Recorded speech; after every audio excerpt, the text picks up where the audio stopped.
Aproximadamente 40 mil anos atrás, viveu o último humano neandertal do planeta Terra. O último indivíduo de um agente do gelo que habitou a Europa durante 400 milênios, integrada ao ecossistema. Essa gente, uma espécie humana única, atravessou 4 glaciações e 3 interglaciações, mas eventualmente sua linhagem chegou ao fim, deixando nós, sapiens, sozinhos para representar o gênero humano na Terra. Suas faces foram esquecidas, seus nomes perdidos, e todo o seu povo reduzido a um estereótipo de homem das cavernas imbecil. Restaram seus esqueletos fragmentados, suas ferramentas e seus genes. Seus deuses já não são adorados há milênios, porque suas músicas já não tocam mais e suas vozes se silenciaram. Por quê? Que mudanças e que desafios causaram a extinção do povo neandertal? Podemos nos precipitar em dizer que a culpa é somente nossa, mas veremos hoje que não foi tão simples e que de mais de uma maneira os neandertais vivem em nós. Como eles se pareciam, o que comiam e como conseguiam esse alimento. Como eles pensavam, como eram suas línguas, como era o mundo que eles chamavam de lar, no que acreditavam, o que o contato conosco fez com eles em seus últimos dias na Terra, e o que eles têm a nos ensinar até o dia de hoje. Para responder essa pergunta, vamos voltar a um momento não tão distante na história do nosso planeta, quando nós não estávamos sozinhos. Essa é a história da vida e da morte dos neandertais. Imagine ter que resumir a humanidade em um vídeo. Nossa vida é boa ou ruim? Nós somos do bem ou do mal?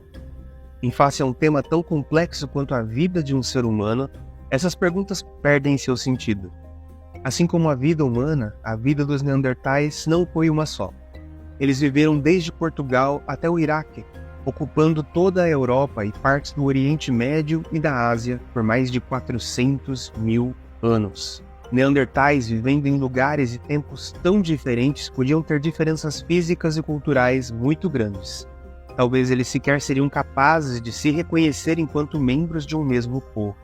Então hoje faremos algumas generalizações. A paleoantropologia se atualiza numa velocidade hipersônica, e muitas questões estão longe de serem consenso entre os pesquisadores da área. Então definitivamente esse vídeo vai ficar desatualizado rápido, na medida em que novos estudos serão publicados. Mas dentre tantas dúvidas e perguntas sobre a vida dos neandertais, uma coisa é certa: ela não era fácil. Sabemos que eles eram capazes de cuidar dos enfermos, dos deficientes e dos idosos, estudando esqueletos com tantas patologias que fica evidente que eles eram protegidos pelo grupo. Sinal de que o que nós consideramos como humanidade não é algo exclusivo da nossa espécie.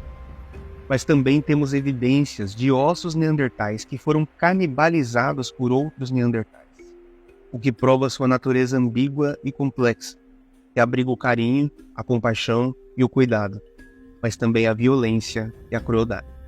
O povo neandertal nasceu e morreu no Pleistoceno, conhecido como a Era do Gelo, que começa 2.600.000 anos atrás e termina cerca de 12.000 anos atrás, quando começa o Holoceno, época em que vivemos atualmente. Chamamos de glaciação qualquer momento em que a Terra tem 2 polos congelados, como hoje. Nós estamos, de fato, tecnicamente em uma Era do Gelo, embora a ação humana possa estar mudando isso. Mas nós estamos em um tipo de verão glacial, uma longa estação que dura dezenas de milênios, chamada interglaciação. Durante as interglaciações, nosso planeta fica mais quente e mais úmido, sem deixar de ter calotas polares.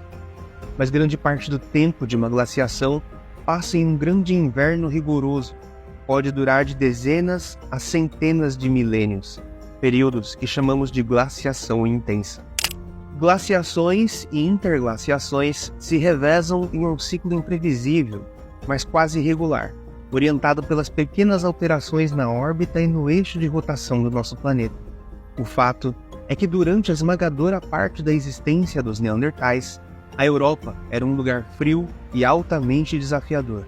muitas vezes tão extremo que é incrível que alguma espécie humana tenha se adaptado às suas condições hostis, principalmente considerando que nossos ancestrais são africanos e tropicais, adaptados para o calor. Mas esse ambiente os moldou ao longo de milhares de gerações e fez deles um agente do gelo, biológica e culturalmente. Eles habitaram a Península Euroasiática, onde hoje fica a Europa, o interior da Ásia e o Oriente Médio. Alguns indícios apontam para uma distribuição ainda mais ampla, chegando até a Rússia, mas essas podem ter sido populações muito isoladas no tempo e no espaço, apesar de provarem que o Neandertal também tinha um espírito expansionista. Mas a grande casa dos Neandertais, o ambiente que de fato os esculpiu, foi a Europa. Durante boa parte do Pleistoceno, o nível do oceano era mais de 100 metros abaixo do atual, provocando mudanças profundas na geografia europeia, como a exposição de Doggerland, uma vasta planície entre o que hoje são as Ilhas Britânicas e o continente europeu. O extremo norte europeu era coberto por uma imensa camada de gelo, muito mais extensa do que a calota polar norte atual. Essa era a razão do nível do mar ser tão mais baixo. A vida nessas geleiras era impossível, já que elas tinham dezenas e às vezes centenas de metros de espessura.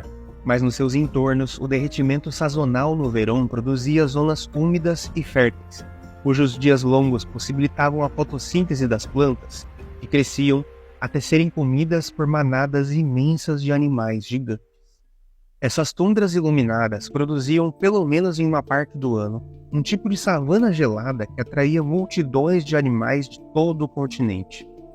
Entre eles, bisões e mamutes, duas das presas mais visadas dos Neandertais.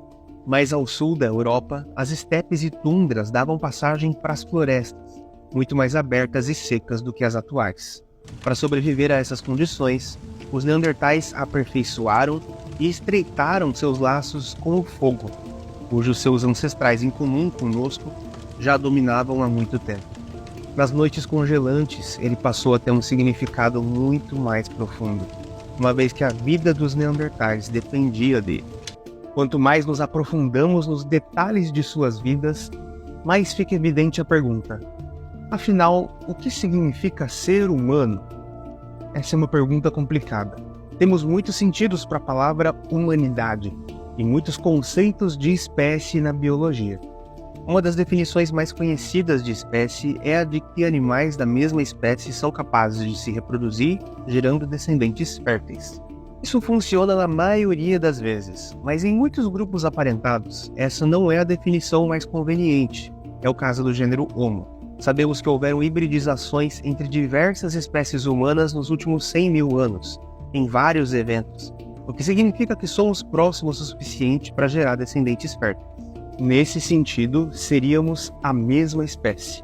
Nossa árvore evolutiva é mais uma teia, mas nossas diferenças geográficas, físicas e culturais são grandes demais para serem atropeladas por uma compatibilidade genética. Apesar de compatíveis, éramos fundamentalmente diferentes em muitos aspectos centrais de nossas vidas.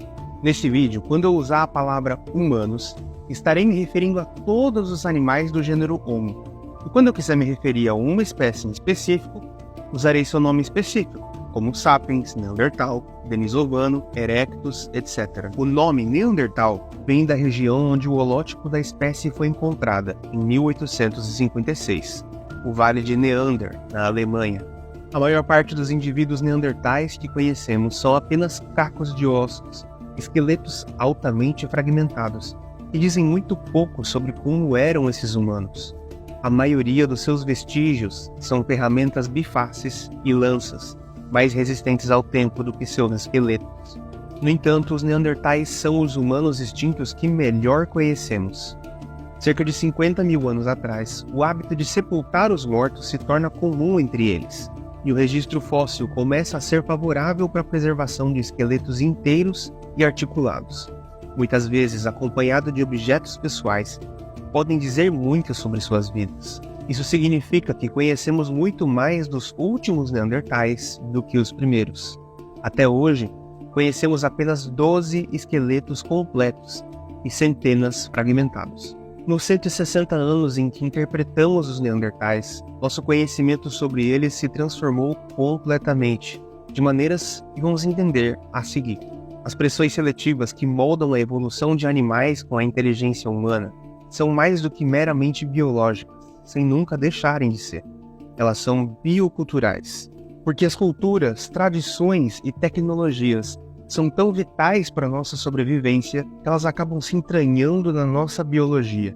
O corpo dos últimos Neandertais, que conhecemos como os Neandertais clássicos, é resultado do seu ambiente e de sua cultura. Eles eram maiores do que nós, em média, porque sua massa corporal era maior, mas suas alturas médias variavam de 1,60 m a 1,65 m.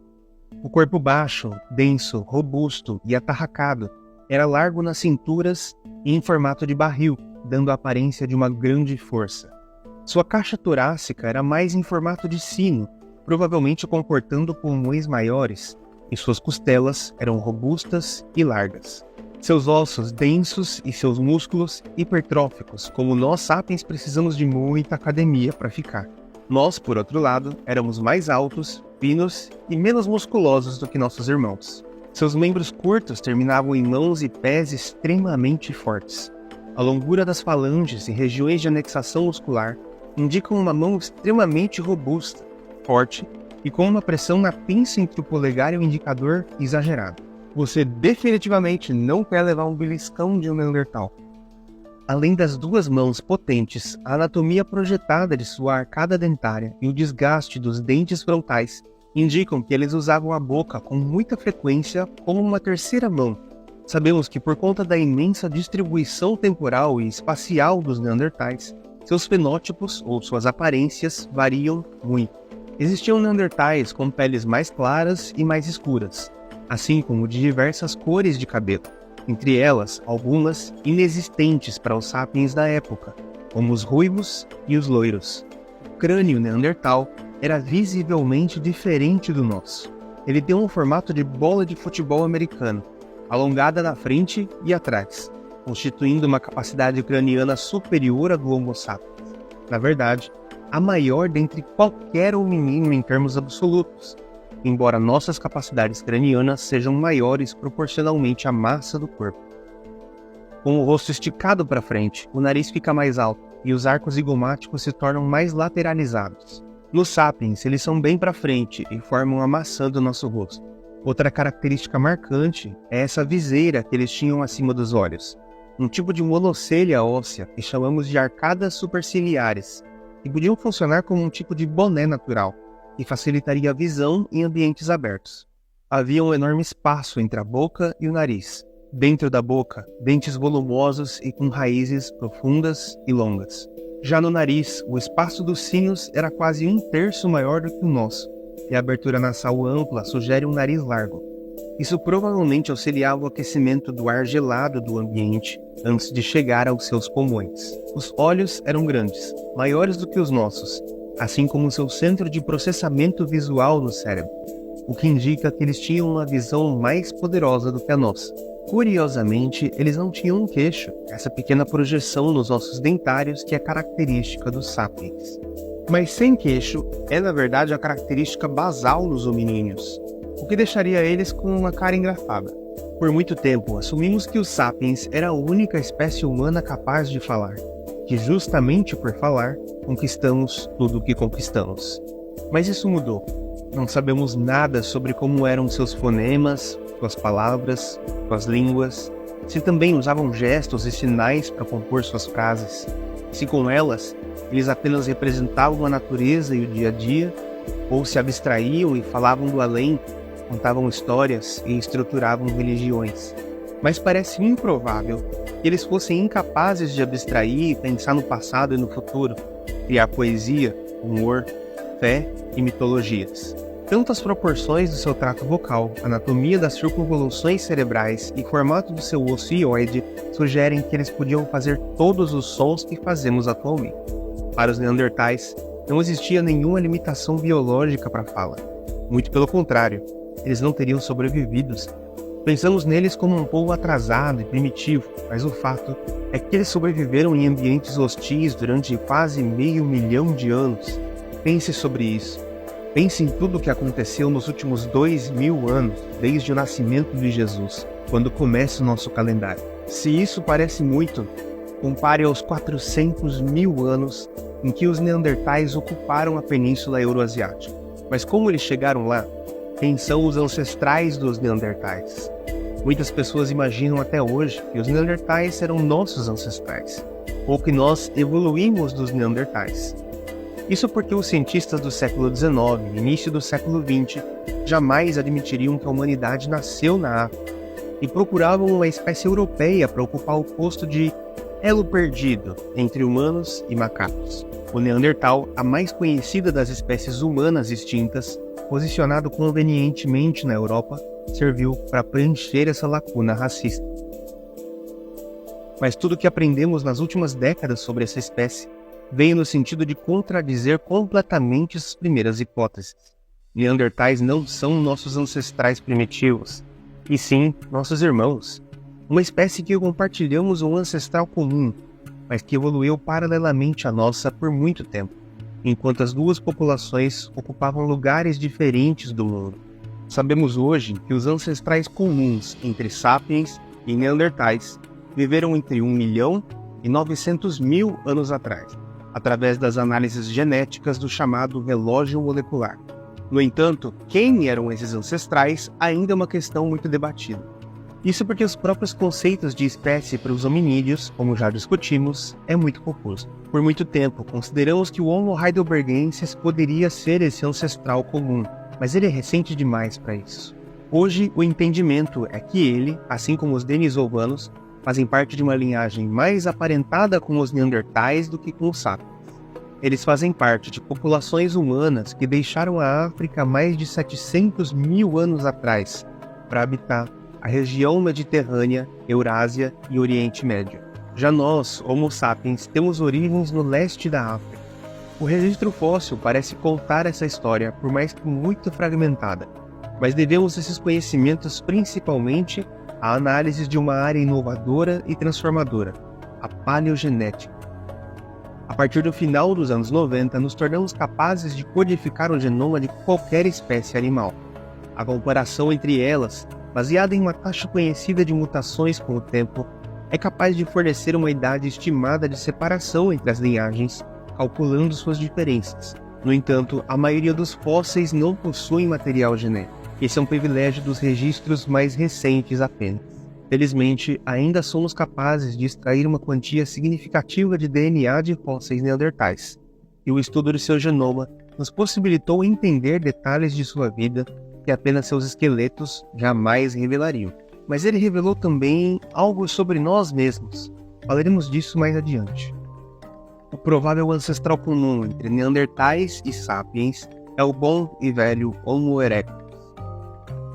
É uma das espécies mais antigas e bem-sucedidas do gênero Homo.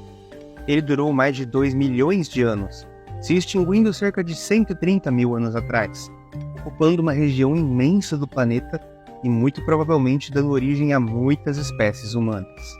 Isso explicaria nossa compatibilidade genética com os neandertais, já que descendemos ambos de um ancestral relativamente recente. 450.000 anos atrás, Homo heidelbergensis dá origem às linhagens neandertais na Europa. Começa aí o processo de neandertalização. Durante mais de 300.000 anos, o ambiente castigou e moldou essas populações, esculpindo nelas as características que consideramos clássicas para os neandertais.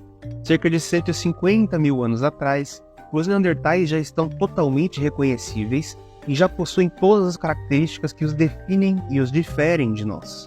Uma espécie hiperboreal, um superpredador robusto, adaptado ao frio de menos 40 graus nos invernos rigorosos.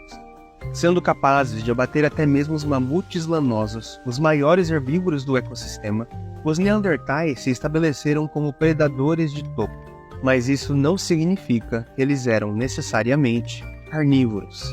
Na verdade, assim como os ursos são os maiores predadores de seus continentes e são onívoros, sendo capazes de digerir uma ampla gama de alimentos, os neandertais também estavam preparados para tirar proveito da maior variedade possível de recursos disponíveis na paisagem. A dieta neandertal era marcadamente mais carnívora do que a nossa, composta de 50 a 60% de carne e gordura animal, uma dieta extremamente rica em proteína, e necessitaria de um fígado enorme para ser metabolizado.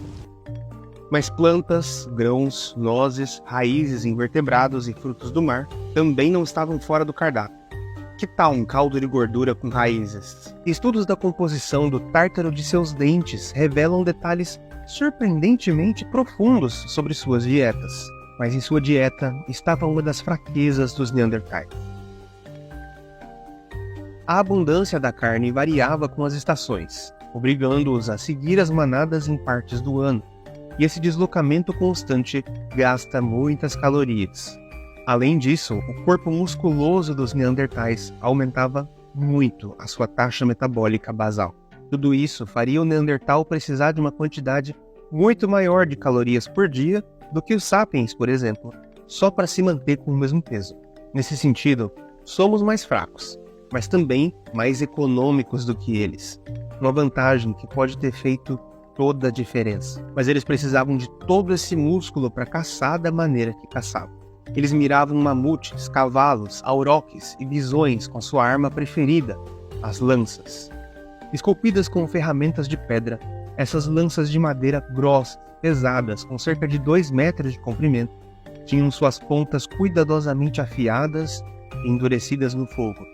Uma série de animais empalados com essas lanças mostra que eles eram capazes de usá-las tanto em combate muito próximo quanto lançamentos à distância, o que significa que eles tinham noções elaboradas de balística e provavelmente seriam atletas muito competentes. A frequência e gravidade das fraturas em esqueletos de neandertais, no entanto, demonstra que essas caçadas eram perigosas e ferimentos graves eram comuns.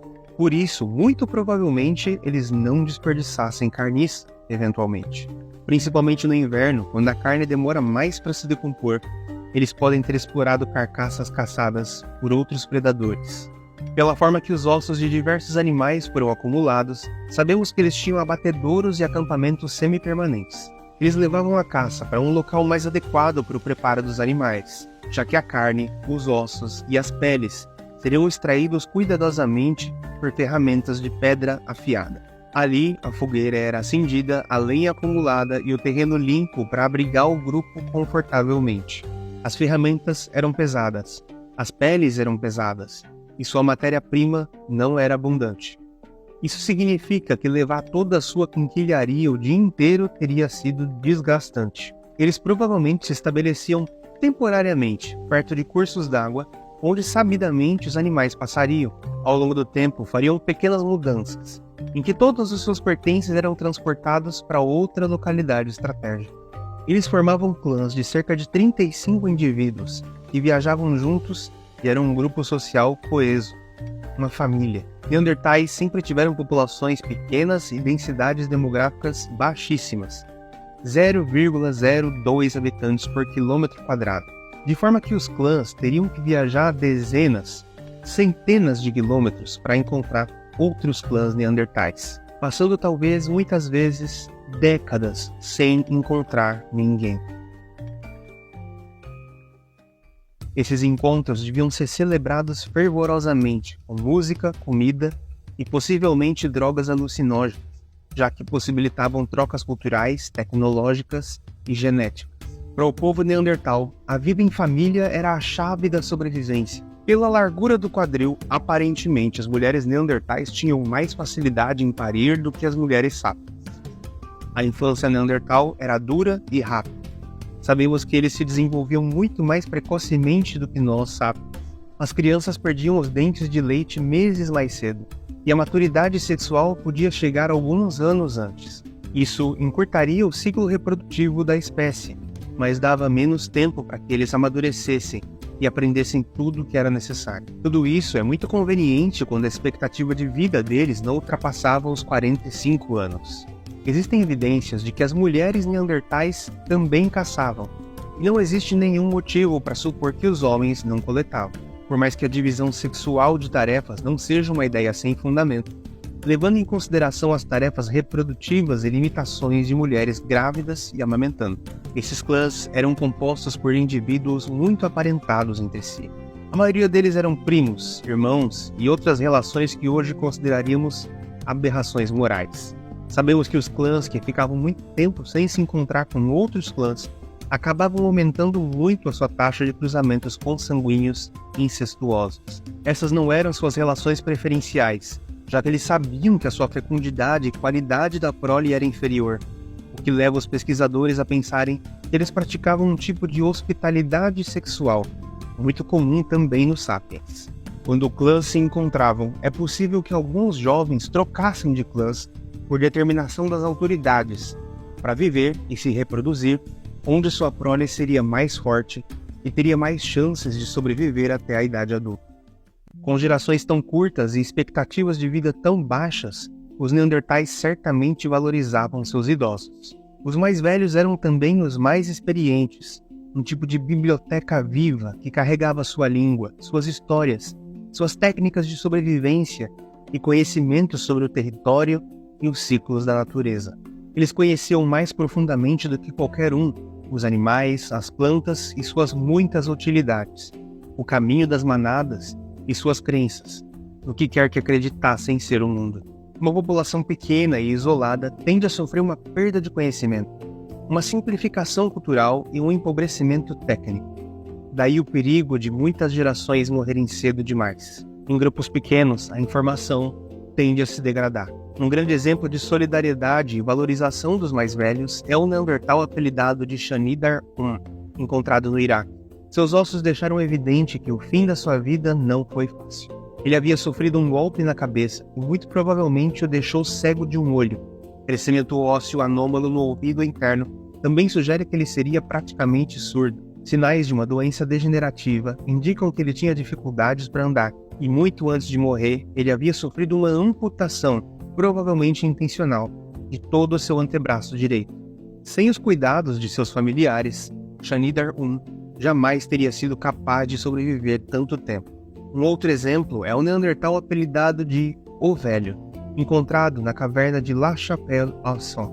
Ele já não tinha quase dente nenhum na boca quando morreu e mostrava uma série de sinais de uma idade avançada. Indivíduos como esse já não podem ajudar o clã com um trabalho braçal, atrasam o deslocamento e são um estômago a mais para encher em qualquer situação. No entanto, eles não eram abandonados. Para eles, a vida devia ter algum valor sagrado. Medicina e espiritualidade se confundiram durante muito tempo em boa parte das civilizações sapiens. Pode ser que elas também tenham se confundido dentre os neandertais. Análises do tártaro dos dentes deles também mostram que eles faziam uso de plantas medicinais, ou seja, conheciam seus usos para além da alimentação. É provável que eles explicassem essas medicinas como fenômenos sobrenaturais e mágicos, e aqueles que os administravam deviam fazê-lo de forma ritualística. Talvez eles conhecessem até mesmo propriedades psicodélicas de plantas e fungos e usassem em cultos transcendentais e festas liderados por bruxos. Era comum que os neandertais consumissem seus mortos.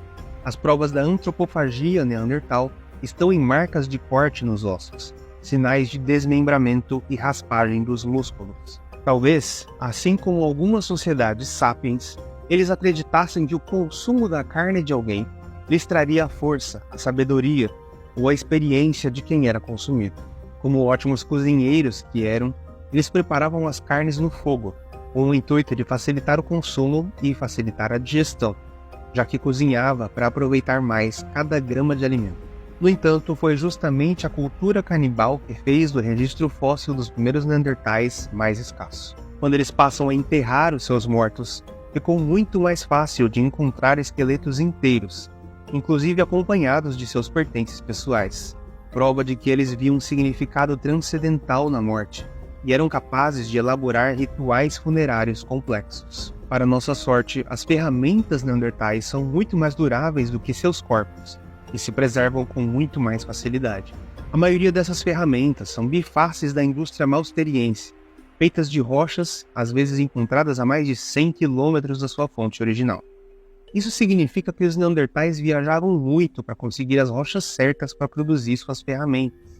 Pode parecer simples lascar uma rocha até formar uma lâmina bifácea, mas você provavelmente demoraria meses, se não anos, para dominar essa técnica. Essa indústria durou mais de 250 mil anos, marcada por uma impressionante estabilidade.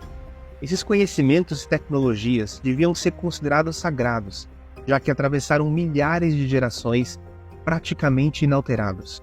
Aparentemente, eles eram extremamente tradicionalistas com as suas confecções. Eles eram capazes até mesmo de produzir uma cola com textura de cimento, feita de betume, um processo químico altamente sofisticado. Com ela, anexavam lanças de madeira com pontas de flechas feitas de rochas afiadas. Apesar de não existirem roupas preservadas dessa época, é muito provável que eles soubessem tratar o couro e fizessem roupas, cobertores, sacolas e tendas com essas peles, cujo pelo grosso era muito conveniente no frio. Por mais que a maioria da sua tecnologia estivesse voltada para a indústria bélica, ela não se limitava a ela. A sofisticação da cultura material neandertal vai até o ponto de produzir instrumentos musicais usando ossos, um tipo de flauta que mais de 50 mil anos atrás foi cuidadosamente esculpida por um músico. A música vem de antes. Pode parecer a mais humana das atividades, mas até mesmo pássaros podem perceber melodias, ritmos e batidas coesas. Pode ser que durante suas longas jornadas, ou durante as noites mais frias ao redor de uma fogueira, a música fosse um alívio que mantinha sua cultura viva. Existe uma variedade de evidências que indica que os neandertais, assim como outras espécies humanas que viveram no Pleistoceno superior, se importavam com muito mais do que apenas a funcionalidade ou a praticidade das ferramentas.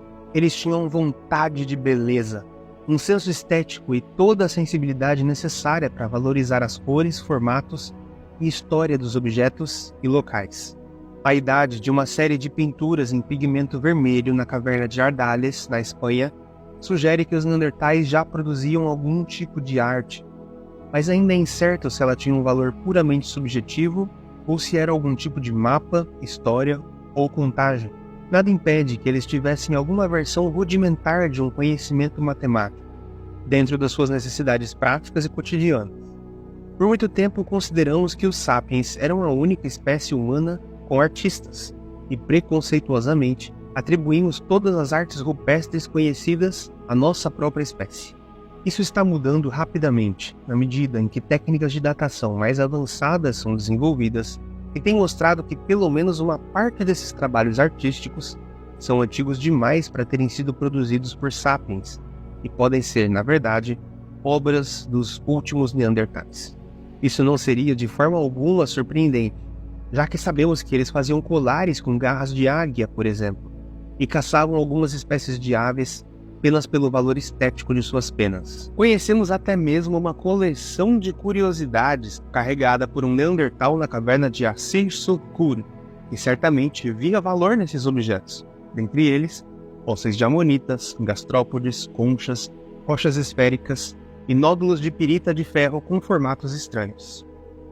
Geralmente, quando falamos de espécies extintas e seu estudo, nossas curiosidades têm a ver com as suas biologias, como eles se aparentavam visualmente. Para uma espécie tão parecida conosco como os neandertais, essa curiosidade parece ficar em segundo plano. Queremos saber os detalhes de sua vida, sua mente, seu intelecto, sua língua, sua cultura e seus sentimentos. Mas entrar na mente de uma espécie extinta é uma tarefa ainda mais difícil do que parece. O que já entendemos é que a nossa visão de uma espécie estúpida e primitiva era completamente ignorante, e que os neandertais nos provaram errados de diversas maneiras. Surpreendentemente, para uma espécie que já foi considerada ancestral dos sapiens, uma versão primitiva de nós mesmos, os neandertais tinham um cérebro significativamente maior do que o nosso. A ciência da frenologia e da craniometria estava equivocada nos seus princípios mais fundamentais, assumindo, por exemplo, que a inteligência era diretamente proporcional ao tamanho do cérebro, ideias que inspiraram políticas eugênicas ou sexistas, assumindo que os homens eram superiores intelectualmente às mulheres, e que brancos eram mais inteligentes do que qualquer outro tipo de humano, apesar das medições precisarem ser pesadamente adulteradas para demonstrarem qualquer sinal de que os brancos têm cérebros maiores. Uma ideia muito forte que permanece até hoje é a de que o aumento do cérebro na linhagem humana foi gradual e constante, culminando na obra-prima da evolução, a mente humana, o animal mais inteligente de todos os tempos.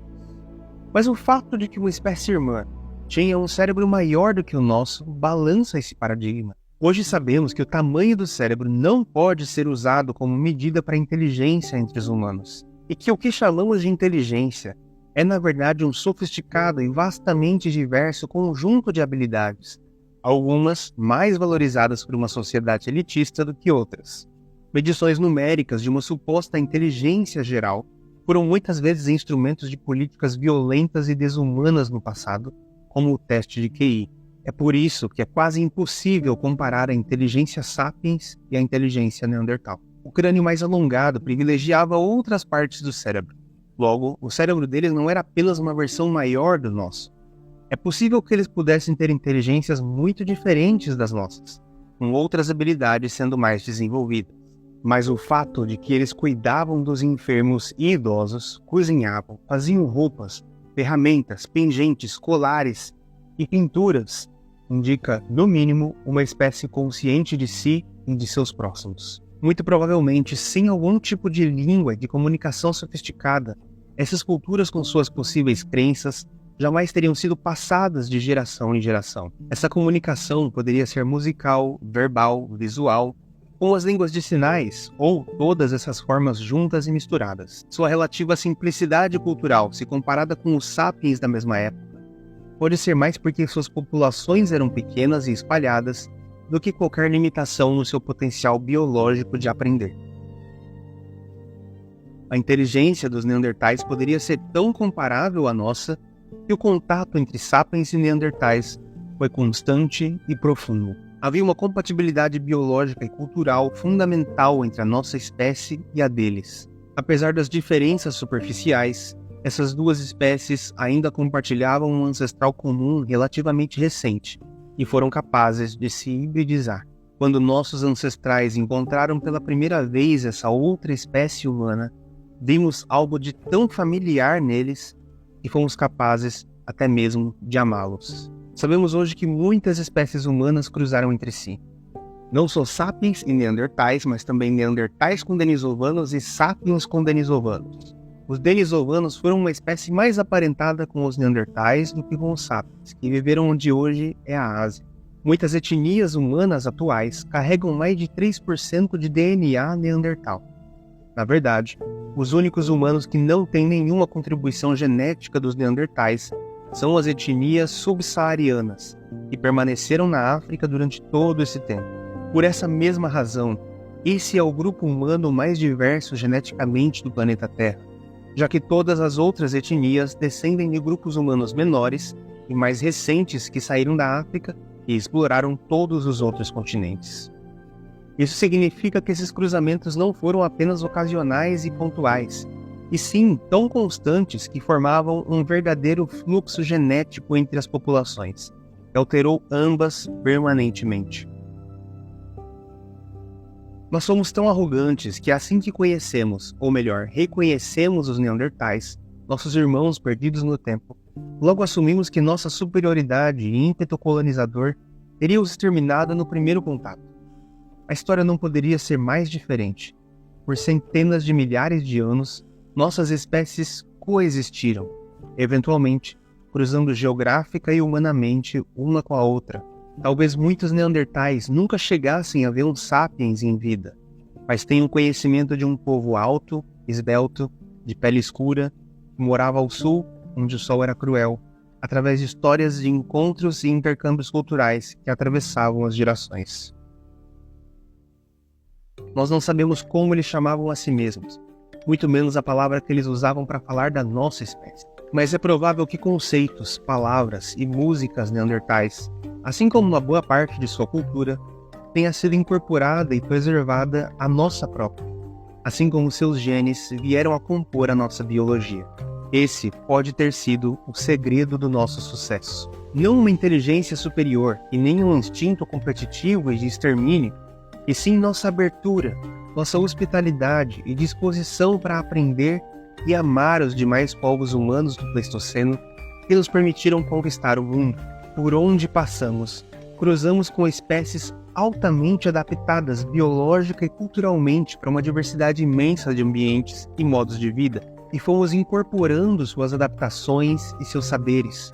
De muitas maneiras, essa é a razão da diversidade de etnias humanas vivas hoje.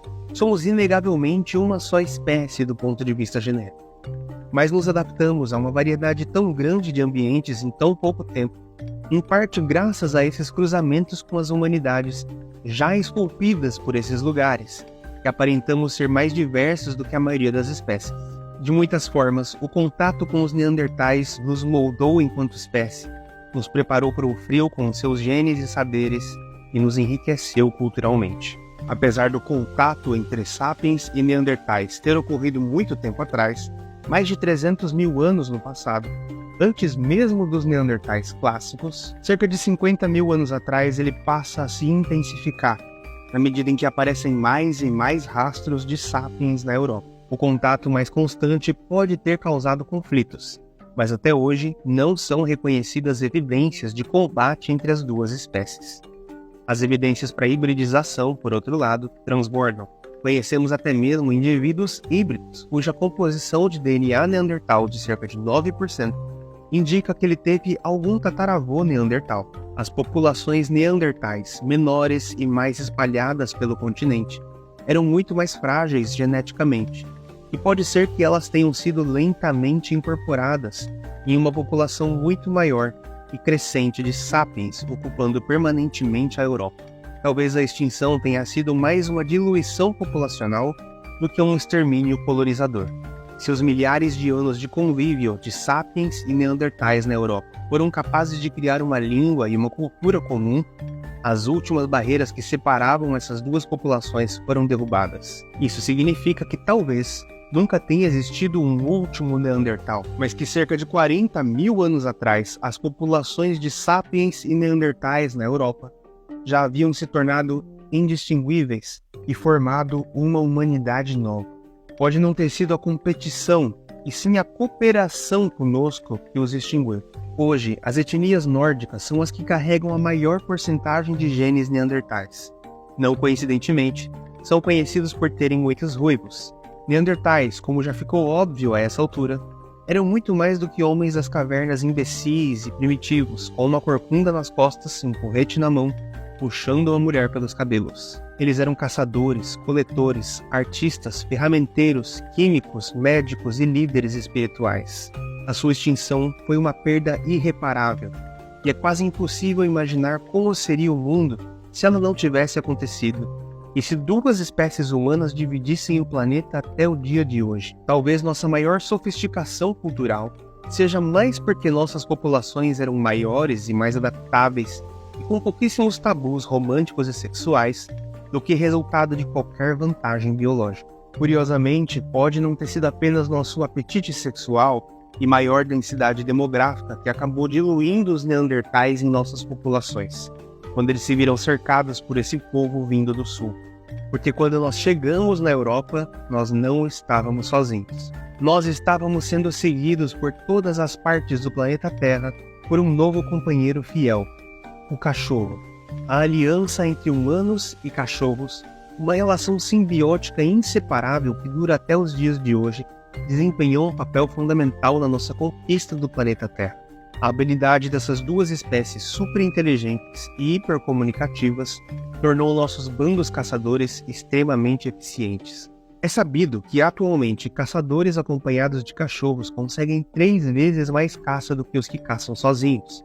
Seu faro sensível, visão noturna e audição aguçada, aliadas às estratégias e ferramentas de caça humanas, faziam deles muito mais competitivos do que lobos sozinhos ou neandertais.